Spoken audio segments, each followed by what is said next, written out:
Hello दोस्तों, स्वागत है आपका आपके अपने YouTube channel learning with Anaya Hussain पे। दोस्तों आज हम लोग क्लास 10 के एक्सरसाइज 8.1 के अंतर्गत त्रिकोणमितीय अनुपात के बारे में जो है पढ़ने वाले हैं। ठीक है, तो इस वीडियो में मैं आपको सिर्फ इसका जो है बेसिक जानकारी जो है आपको दूंगा कि त्रिकोणमिति का जो है अनुपात जो है हम लोग कैसे निकालेंगे और इसमें हमसे क्या क्या चीज़ें पूछी जाती है।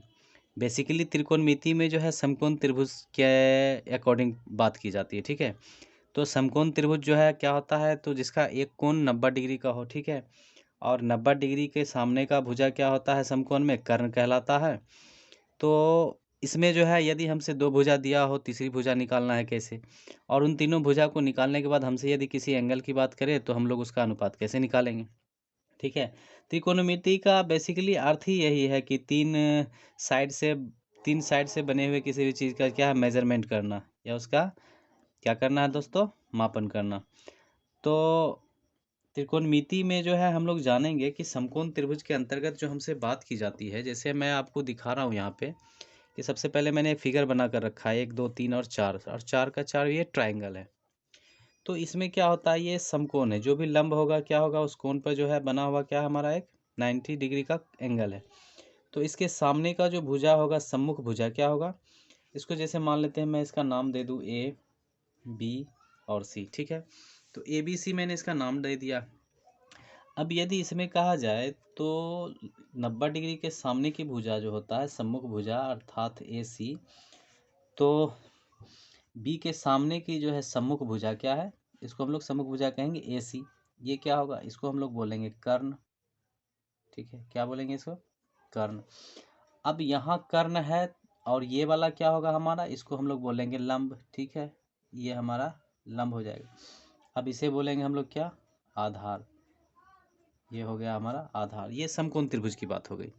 तो आप जानते हैं कि किसी भी रेखा पर यदि एक सीधी रेखा यानी वर्टिकल लाइन यदि हम लोग ड्रॉ कर दें तो वो क्या होता है, एक 90 डिग्री के एंगल का कोण बना लेता है। ठीक है, अब हमारे पास जो इस तरह से आ गया तो ये नीचे जो है जिस पर ये खड़ा है वो तो आधार होगा, और ये जो है लंब आ गया, लेकिन इसके सामने की भुजा हमारे पास कर्ण हो जाता है। ठीक है, इसमें से हमें क्या करता है, किसी दो साइड का जो है मान दिया होता है, हमें तीसरे साइड का वैल्यू निकालना पड़ता है। ठीक है, तो मान लिए हम लोग इतना है। ठीक है, अब हमारे पास जैसे मान लेते हैं कि एक और ये त्रिभुज दिया हुआ है। ठीक है, इसको भी हम लोग मान लेते हैं ए बी और ये सी है। ठीक है, तो इसमें से हमारा जो है एक भुजा दिया, दो भुजा दिया हो तो हमें तीसरी भुजा किस प्रकार निकालना है ये हमें सीखना है। क्या करना है, तीसरी भुजा हमें निकालने के लिए सीखना है। वो कैसे निकालेंगे हम लोग जो है इस पर ही चर्चा करने वाले हैं। ठीक है, तीसरी भुजा निकालने के लिए जैसे मान लेते हैं ये इस ट्रायंगल में हमारे पास दो भुजा दिया हुआ, क्या दिया हुआ, दो भुजा दिया हो। जैसे मान लेते हैं हमारे पास लंब दिया हो और आधार दिया हुआ है। ठीक है, इस ट्रायंगल में हमारे पास ये दो भुजा दिया हुआ है। तो अब हमें क्या करना है, सबसे पहले तो कर्ण पता करना है।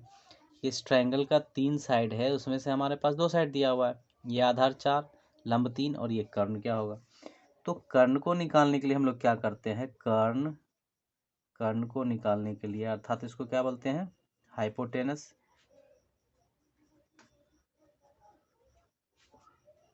हाइपोटेनस अर्थात इसको हम लोग क्या बोलते हैं, कर्ण। समकोण में सबसे बड़ी भुजा कर्ण कहलाता है और वो बदलता भी नहीं है, कांस्टेंट रहता है। तो कर्ण को निकालने के लिए हम लोग क्या करेंगे, तो हम लोग लिखेंगे यहाँ पे हमारे पास जो है कर्ण निकालने के लिए, तो हम लोग लिखेंगे कि कर्ण हाइपोटेनस, इसको एच से डिनोट करते हैं, तो कर्ण का वर्ग बराबर हम लोग लिखेंगे लंब का वर्ग प्लस आधार का वर्ग।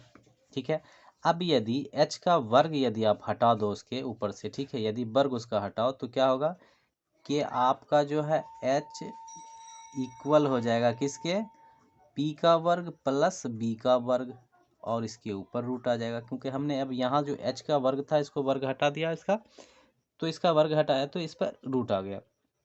ठीक है, रूट हमारा क्या हो गया, लंब का वर्ग प्लस आधार का वर्ग। अब हम क्या करना है, हमें इसका वैल्यू पुट कर देना। हम जानते हैं कि यहाँ हमने बताया था ये जो है समकोण त्रिभुज में लंब होता है और ये आधार होता है। तो यहाँ पे हम इसका मान जब पुट करेंगे यहाँ पे, तो देखते हैं कि पी का वैल्यू क्या होगा, 3 होगा, 3 का वर्ग प्लस आधार क्या है, 4 का वर्ग। ठीक है, इस प्रकार हमारे पास क्या आया, तो 9 + 16, क्या आया हमारे पास 9 + 16, तो ये दोनों मिलके हो जाएगा 25।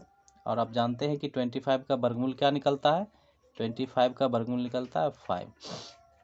तो हमारे पास इस ट्रायंगल में जो सबसे बड़ी भुजा थी वो क्या निकला हमारे पास 5।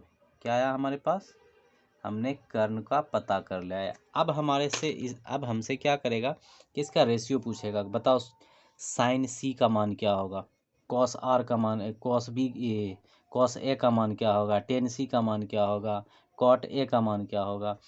तो इसमें जो है बेसिकली ध्यान ये रखना है कि इसमें क्या करेगा कि एंगल जो है चेंज होता है, क्या होता है, थीटा का मान बदलता है, ठीक है। कर्ण का जो है ये तो कांस्टेंट है, लेकिन ये जो दो न्यून कोण है इसमें, ये कोण ये है और ये कोण ये है, ठीक है। तो इसका मान बदलेगा। जैसे मैं आपको बताऊं, यदि हमसे पूछा जाए कि बताइए आप हमें कि ये जो निकाले हमने इसमें से साइन सी का मान क्या होगा, तो साइन सी बराबर क्या होगा, तो हम लोग लिखेंगे इसमें कि sine C is equal to, सबसे पहले तो हम लोग साइन थीटा बराबर होता है लंब बटे कर्ण, ठीक है, लंब बटे कर्ण। अब जो है हम लोग साइन सी का देखेंगे, तो हमारा जो है साइन सी एंगल ये बता रहा, तो एंगल के सामने की भुजा ये हो जाएगा हमारा लंब, क्या हो जाएगा, एंगल के थीटा के सामने की जो है सम्मुख भुजा हमारा क्या हो जाएगा, लंब। और ये तो आधार हो गया, ठीक है, ये आधार, और कर्ण तो बदलेगा नहीं, कर्ण हमारा जो ये 5 है वो कांस्टेंट रहेगा। तो हम लोग लिखेंगे यहाँ पर 3/h का मान क्या है 5, क्या लिखे हम लोग 3/5, ये हो गया हमारे पास सी के लिए। अब यदि यही हमसे पूछा जाए कि आप बताओ कि यहाँ पे जो है साइन ए बराबर क्या होगा, ठीक है, तो साइन ए के लिए कुछ नहीं करना है। जैसे मान लेते हैं हमारा साइन साइन ए बोला ना, तो यहाँ के मतलब है कि एंगल यहाँ चला आया, अब एंगल यहाँ आया तो इसका मतलब जो है इसके सम्मुख भुजा जो बी सी है ये क्या हो जाएगा, लंब होगा। तो साइन ए बराबर हम लोग क्या लिखेंगे, सबसे पहले इसका फार्मूला लिखेंगे लंब बटा कर्ण। उसके बाद देखेंगे कि इसके सम्मुख भुजा लंब जो है ये बी सी हो गया, तो लंब हमारा क्या हो जाएगा 4, और कर्ण तो बदलेगा नहीं, कर्ण वैसे का वैसे ही रह जाएगा, ठीक है। इसमें अब क्या करेगा, मान लेते हैं हमसे पूछा जाएगा कि कॉस सी का मान बताओ, क्या करो, हमसे क्या पूछेगा कि बताओ आप जो है कॉस सी का वैल्यू क्या होगा, कॉस सी का वैल्यू क्या होगा।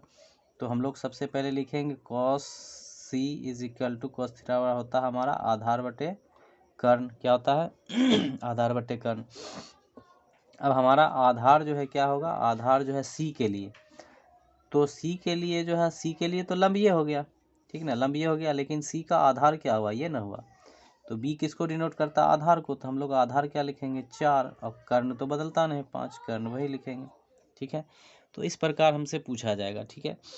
अब यदि हमने है इसका बात तो कर लिया, अभी हमको जो है इसके अनुपात के बारे में डिस्कस नहीं करना था, लेकिन इसको समझाने के लिए बताया कि यदि हमसे एंगल जब बदलता है इसका, जैसे ए पूछेगा तो लंब ये हो जाएगा, यदि ए वाला को एंगल पूछे तो लंब हमारा बी सी हो जाएगा, यदि सी पूछे तो हमारा लंब ए बी हो जाएगा, कर्ण तो कांस्टेंट है, बदलेगा नहीं तो इसमें हमारा जो है, एक तो मैंने बता दिया कि हमारा साइड निकालने वाला एक तो तरीका ये हो गया कि आप जो है फॉर्मूला इस पर रखोगे, ठीक है, ये फॉर्मूला आपका बन जाएगा।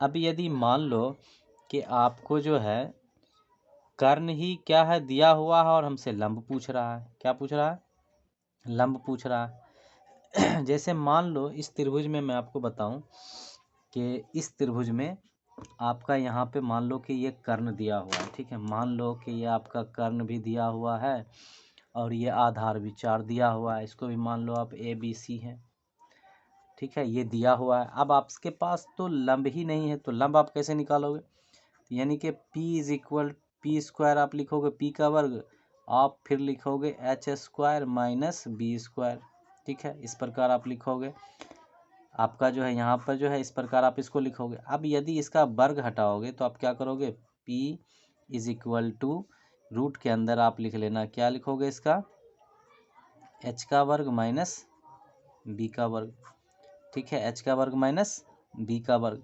तो इसको नॉर्मली जो है स्मॉल में लिख सकते हैं हम लोग, ठीक है, तो हम लोग लिखेंगे P is equal to root under h का वर्ग माइनस b का वर्ग, ठीक है। नॉर्मली हम लोग किस तरह का लिखेंगे, इसको स्मॉल में लिखेंगे। अब हमारे पास p पूछ रहा है ना, लेकिन h तो हमारा दिया हुआ है ना, h हमारे पास 5 का वर्ग माइनस b हमारे पास दिया हुआ है 4, तो 4 का वर्ग, तो 25 25 और माइनस क्या हो जाएगा 16। तो 25 में से हम लोग 16 माइनस करेंगे, हमारे पास 9 आ जाएगा। आप 9 का वर्गमूल जानते हो क्या होता है, 3 होता है। क्या होता है, 3 होता है 9 का वर्गमूल हमारा। तो हमें पता चल गया कि लंब हमारा क्या होगा, 3 होगा। इसी में यदि आपसे जैसे मान लो पूछा जाए कि आपका p भी दिया हुआ हो, 3 दिया हुआ हो और ये 5 कर्ण दिया हुआ हो ABC में, ठीक है, आपका लंब दिया हुआ है 3, कर्ण दिया हुआ है 5, ठीक है, और आपसे आधार पूछ ले, तो आधार आप कैसे निकालोगे, तो आप लिखोगे b का वर्ग इज इक्वल टू h का वर्ग माइनस p का वर्ग। अब इसका ब्रैकेट हटाओ, b इज इक्वल टू हो जाएगा रूट अंडर h का वर्ग माइनस p का वर्ग। तो आपको h दिया हुआ h 5 है और आपका क्या है p आपका दिया हुआ है 3। तो आप 5 का वर्ग करो माइनस 3 का वर्ग करो, ठीक है, तो आप पाओगे कि यहाँ हमारा 25 हो जाता है और माइनस 3 तिया 9। तो आप जानते हो इसका जो है घट के क्या आएगा 16 आएगा। तो 16 का वर्गमूल आपको पता है क्या होता है, ये पूर्ण वर्ग संख्या है, इसका वर्गमूल आपके पास आएगा 4। तो आपने इसका आधार पता कर लिया, हमारे पास क्या आया इसका 4 आया, ठीक है। इसका हमने निकाला था p क्या आया था, 3 आया था। इस प्रकार हम क्या करेंगे, समकोण त्रिभुज में साइड को पता कर लेंगे। अब रहा हमारे पास, ठीक है, और साइड कैसे पता करेंगे, हमने बताया आपको, एक तो आपको जो कर्ण कर्ण यदि भुजा कर्ण पता करना हो तो इस प्रकार आप निकालोगे, यदि आपको लंब पता करना हो तो आप इस प्रकार निकालोगे, ठीक है, कि हमारा लंब क्या होगा। फिर यदि आपको आधार पता करना हो तो आप इस प्रकार निकाल सकते हो आधार, ठीक है। तो इसमें 3 साइड, एक मान लीजिए इससे निकलेगा आपका, दूसरा आपका इससे निकलेगा और तीसरा आपका इससे, तीनों साइड हम जो है दो साइड दिया हो तो तीसरा साइड आसानी से हम लोग पता कर सकते हैं। अब रहा कि ये जो हमारा त्रिकोणमितीय अनुपात जो 6 अनुपात है वो कौन सा है, तो मैंने यहाँ कुछ चर्चा बीच में कर दिया था, लेकिन हम लोग इसको जानते हैं विस्तार से। तो इसका सबसे पहला जो है, इसको हम लोग लिखते हैं साइन, ठीक है, 1 नंबर में आपका है साइन, ठीक है। तो साइन जो होता है साइन थीटा, यहाँ इसमें क्या होता है, एंगल को थीटा से डिनोट करते हैं, यानी प्रेजेंट करते हैं थीटा से। तो यदि हमारा साइन थीटा क्या होता है, लंब बटा कर्ण बोलते हैं इसको, क्या होता है। तो ये जो अनुपात दिया हमारा साइन थीटा बराबर लंब बटा कर्ण, और यदि हमसे ये थीटा कौन सा प्रेजेंट करेगा, ये कोण को प्रेजेंट करेगा, ठीक है। हमसे पूछा जाएगा कि साइन सी का, थीटा का मतलब है कोण से, यदि हमसे बोला जाए साइन सी का वैल्यू, जैसे मैंने आपको यहाँ बताया था, इसका मतलब कोण ये बता रहा और इसके सामने एक भुजा लंब हो जाएगा। तो साइन थीटा बराबर होता है लंब बटे कर्ण, और कोस थीटा होता है, इसमें क्या है कोस थीटा, ये हो जाता है आधार बटा कर्ण। उसके बाद आपका तीसरे नंबर आता है टेन थीटा, टेन थीटा हो जाता है आपका लंब बटा आधार। इसके बाद चौथे नंबर पर आता है आपका कॉट थीटा, कॉट थीटा हो जाता है आपका आधार बटे लंब। उसके बाद 5वें नंबर पर आता है आपका सेक थीटा, सेक थीटा हो जाता है आपका कर्ण बटे आधार। उसके बाद 6वें नंबर पर आता है आपका कोसेक थीटा, तो कोसेक थीटा हो जाता है कर्ण बटा लंब, ठीक है। इस अनुपात में जो है हम लोग क्या करते हैं, इसका मान बैठाते हैं। अब मान लीजिए आपको याद करना है, तो कुछ बच्चे कहते हैं सर इस याद कैसे करें, तो याद करने का तो कोई बेसिक ज़्यादा बड़ा मसला है नहीं, आप 2-3 बार प्रैक्टिस करोगे आपको साइन थीटा लंब बटा कर्ण, कोस थीटा आधार बटा कर्ण और टेन थीटा लंब बटा आधार होता है। और बाकी इसका ये 3 जो है यहाँ से क्या करना है, उसका उल्टा कर देना है। इसका 3 यहाँ से क्या करोगे, जस्ट अपोजिट कर दोगे। बस आपको बेसिकली तीन याद करके रखना है, साइन कोस टेन को। बाकी इसका सबको देख रहे हो कि आप यहाँ से अपोजिट होता चला गया। तो कोट क्या है, इसका अपोजिट है, इसका अपोजिट हो गया आधार बटा लंब। सेक क्या है, इसका आधार है कोस का, यानी कि आधार बटा कर्ण, ठीक है ना, ये कर्ण बटा आधार। कोसेक क्या है, तो साइन का जो है अपोजिट है, साइन यहाँ लंब बटा कर्ण, कोसेक यहाँ कर्ण बटा लंब, ठीक है। अगर आप इसको ऐसे भी याद करना चाहो तो तीन कैसे याद रखोगे, तो 3 याद करने का एक जो है कुछ लोगों ने इसको बनाया है कि P और इसको बोला है B और आपका है फिर P। तो ठीक है, इसको जो है अपॉन में क्या दिया हुआ है इसमें H, क्या दिया हुआ H और ये आपका B है। ठीक है, यानी कि लंब बटा कर्ण, आधार बटा कर्ण और लंब बटा आधार। तो आप चाहो तो इसको इस प्रकार लिखोगे और इसका नाम क्या रखोगे? नाम रखोगे आप इसका क्या नाम रख देना आप इसका, जैसे पंडित P से रख देना पंडित, B से बद्री प्रसाद, और P से पंडित, B से बद्री और P से प्रसाद, पंडित बद्री प्रसाद। और H से आप होगा हरि, फिर आपका H से होगा हरि और B से बोल। अर्थात आप इसको यूँ बोल सकते हो कि पंडित बद्री प्रसाद हरि हरि बोल। पहले आप जाओगे इधर से प्लस में, क्या जाओगे, पहले इधर से जाओगे और रिटर्न में आप जब आओगे तो इधर से आना। ठीक है, यू टर्न मार के जो है इधर से घूम लेना है। तो पहले जब हम पढ़ेंगे तो पंडित बद्री प्रसाद हरि हरि बोल, अर्थात क्या है, सोना चांदी को तौल। तो साइन कॉस और टेन, सोना चांदी टी से तौल, तो साइन कॉस टेन आपका हो गया। तो पहला होगा लंब बटा कर्ण, दूसरा आधार बटा कर्ण, तीसरा लंब बटा आधार।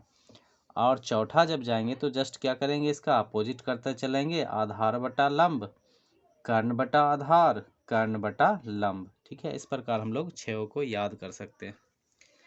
अब आपको जो है पूछा जाएगा कि इसका जो है अनुपात निकालिए और कोई दो भुजा दिया होगा और उसको आपको तीसरी भुजा निकालने के लिए कहा जाएगा। तो मुझे नहीं लगता कि अब आपको इसमें कोई कन्फ्यूज़न होगा। ठीक है, यदि किसी प्रकार का कोई डाउट हो तो कमेंट सेक्शन में कमेंट ज़रूर करना कि हमें ये वाला भाग समझ में ना आया, तो इससे अगले वाले वीडियो में मैं उसे ज़रूर क्लियर करके बताऊंगा। ठीक है, तो यदि वीडियो पसंद आए तो इसे लाइक शेयर और सब्सक्राइब ज़रूर करना, और हाँ, कमेंट करना बिल्कुल मत भूलना कि वीडियो कैसा लगा। ठीक है, मिलते हैं हम लोग अब इसके नेक्स्ट चैप्टर में, नेक्स्ट वीडियो में। ठीक है, तब तक के लिए गुड बाय।